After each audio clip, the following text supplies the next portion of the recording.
ವಿಶ್ವಾಸ ಇಟ್ಟಿದ್ರು.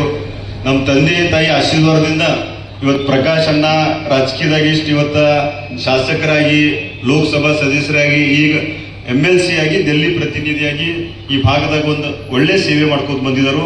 ನಂದು ಬರೋ ದಿನಮಾನದಲ್ಲಿ ಎರಡು ಗುರಿ ಐತಿ. ಒಂದು ಎಷ್ಟು ಮಠ ನಾ ಒಂದು ಜವಾಬ್ದಾರಿ ಸ್ಥಾನದಾಗದೀನಿ, ನಮ್ಮ ತಾಯಿ ನಮ್ಮ ತಂಗಿ ನಮ್ಮ ರೈತರ ಈ ಭಾಗದಾಗ ಒಂದು ಸೇವೆ ಮಾಡ್ಕೊಂಡು ಬರ್ತೀನಿ. ಮೊನ್ನೆ ಸನ್ಮಾನ್ಯ ಮುಖ್ಯಮಂತ್ರಿ ಅವರು ಬೆಳಗಾವಿ ಬಂದಾಗ ನಾವು ಸತೀಶಣ್ಣ ಜಾರಕಿಹೊಳಿ ಆಗಲಿ ಪ್ರಿಯಾಂಕಾ ಜಾರಕಿಹೊಳಿ ಎಲ್ಲರೂ ಕೂಡಿ ಒಂದೇ ಏನು ಬೇಡಿಕೆ ಐತಿ, ನಾ ಇಲ್ಲಿ ಇರು ಮಠ ಚಿಕ್ಕೋಡಿ ಘೋಷಣೆ ಮಾಡಿ ಅದರ ತಮ್ಮ ಕಡೆದ ಚಿಕ್ಕೋಡಿ ಘೋಷಣೆ ಮಾಡಿ ಒಂದು 2 ತಿಂಗಳಲ್ಲಿ ಘೋಷಣೆ ಆಗಿ ಒಂದು ಮುಂದಿನ ದಿನಮಾನದಾಗ ಒಂದು ನಮ್ಮ ಇವತ್ತು ನಾವು ನೋಡಾಗಿದ್ದೀವಿ ಯಾವ ರೀತಿ ಡೆಲ್ಲಿದಾಗ ಪ್ರತಿಭಟನೆ ಎಲ್ಲ ಕಡೆ ವಿದ್ಯಾರ್ಥಿ ಎಲ್ಲಿ ತೊಂದರೆ ಆಗ್ತೈತಿ.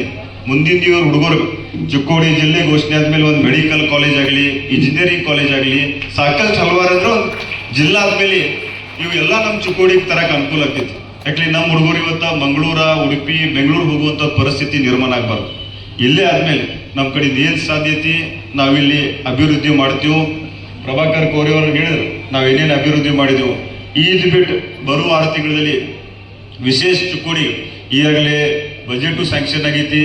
ನನ್ನ ಪ್ರಕಾರ 50 ಲಕ್ಷ ರೂಪಾಯಿದಾಗ ಬೋರ್ವೆಲ್ ಸುಮಾರು 18 ಬೋರ್ವೆಲ್ ಇಲ್ಲಿ ಡ್ರಿಲ್ ಮಾಡಿಸಿದೆವು. ಕುಡಿ ನೀರು ಎಲ್ಲೆಲ್ಲಿ ಬಾವಿಗಳು ಎಲ್ಲಿ ಸುಧಾರಣೆ ಮಾಡಬೇಕಾಗಿತ್ತು ಬಾವಿಗಳು ಸುಧಾರಣೆ ಮಾಡಿದೆವು.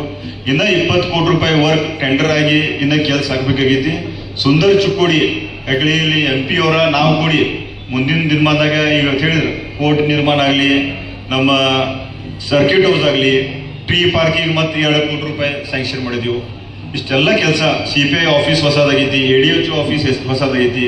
ಇಷ್ಟೆಲ್ಲ ಕೆಲಸ ಮಾಡಬೇಕಾದ್ರೆ ಶಾಂತವಾಗಿ ನಾನು ಮುಂದಿನ ಹಿರುಕುಡಿ ಮತ್ತು ಎಕ್ಸಂಬ ಕಾರ್ಯಕ್ರಮ ಐತಿ ಅವ್ರ 2 ಮಾತು ಅವರು ಕೂಡ ಮಾಡಿ ಆಶೀದವರು ಕೂಡ ಮಾಡ್ತಾರೋ. ಆಶೀದವರು ಮಾಡಿ ಈ ಕಾರ್ಯಕ್ರಮ ತಾವು ಎಲ್ಲರೂ ಬಂದಿದ್ದೀರಿ. ತಮ್ಗೆಲ್ಲರಿಗೂ ನಮ್ಮ ಕುಟುಂಬ ಆಗಲಿ ವೈಯಕ್ತಿಕ ಈ ಸಂದರ್ಭದಲ್ಲಿ ತಮ್ಗೆಲ್ಲರಿಗೂ ಅಭಿನಂದನೆ ಹೇಳ್ತೀನಿ.